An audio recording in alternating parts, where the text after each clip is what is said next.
Anti microbial resistance തോത് വിലയിരുത്താനും അതിനനുസരിച്ച് ആന്റിമൈക്രോബിയൽ റെസിസ്റ്റൻസ് പ്രതിരോധിക്കാനും പ്രവർത്തനങ്ങൾ ക്രോഡീകരിക്കാനുമായി 2023 ആന്റിബയോഗ്രാം സർവെയിലൻസ് റിപ്പോർട്ട് കഴിഞ്ഞ ദിവസമാണ് ആരോഗ്യവകുപ്പ് പുറത്തിറക്കിയത്.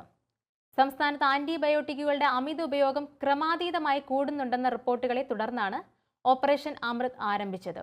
സ്ഥിരമായി ആന്റിബയോട്ടിക്കുകൾ കഴിക്കുന്നത് മൂലം ആന്റിബയോട്ടിക്കുകളെ പ്രതിരോധിക്കാൻ സാധ്യതയുള്ള രോഗാണുക്കൾ കൊണ്ടുള്ള അണുബാധ ഉണ്ടാകുകയും ഇത് ഗുരുതര ആരോഗ്യ പ്രശ്നങ്ങൾക്ക് കാരണമാവുകയും ചെയ്യും. ലോകാരോഗ്യ സംഘടന തന്നെ ഇതിനെ വിശേഷിപ്പിച്ചത് നിശബ്ദ മഹാമാരി എന്നാണ്. ഇപ്പോഴത്തെ സ്ഥിതി തുടർന്നാൽ 2050 ആകുമ്പോഴേക്കും ലോകത്ത് 1 കോടി ആളുകൾ ആന്റിമൈക്രോബിയൽ റെസിസ്റ്റൻസ് കൊണ്ട് മരണമടയുമെന്നാണ് കണക്കാക്കപ്പെട്ടിരിക്കുന്നത്. അസുഖത്തിന്റെ കാഠിന്യമനുസരിച്ച് ഇഞ്ചക്ഷനായും ഗുളികയായും ഒക്കെ ആന്റിബയോട്ടിക്കുകളാണ് ഡോക്ടർമാർ കുറിക്കുന്നത്. ആന്റിബയോട്ടിക്കുകൾ വളരെ ശക്തമായ രീതിയിലാണ് ശരീരത്തിൽ പ്രവർത്തിക്കുന്നത്. ഒരിക്കലും ഒരു ഡോക്ടറുടെ നിർദ്ദേശപ്രകാരമല്ലാതെ ഇവ കഴിക്കുവാൻ പാടുള്ളതല്ല. മിക്ക സന്ദർഭങ്ങളിലും ആന്റിബയോട്ടിക്കുകൾ ഒരു കോഴ്സായി എടുക്കേണ്ടതുണ്ട്. എന്ത് മരുന്നാണ് കഴിക്കേണ്ടതെന്നും എത്ര ദിവസമാണ് കഴിക്കേണ്ടതെന്നും എത്ര അളവിലാണ് കഴിക്കേണ്ടതെന്നും ഉൾപ്പെടെയുള്ള കാര്യങ്ങൾ ഡോക്ടർ അറിയിക്കും.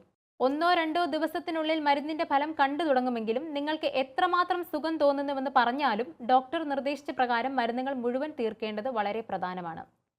അപൂർണമായ ഡോസുകൾ മൂലം ഭാവിയിൽ ശരീരം ഇതേ മരുന്നുകളോട് പ്രതികരിച്ചില്ലെന്നും വരാം. അടുത്ത തവണ അസുഖം വരുമ്പോൾ ഇതുമൂലം മരുന്നുകൾ നിങ്ങളെ സഹായിച്ചേക്കില്ല. അപൂർണമായ ഡോസിന് ശേഷം ശരീരത്തിൽ വികസിക്കുന്ന ബാക്ടീരിയ മരുന്നിനെ പ്രതിരോധിക്കും.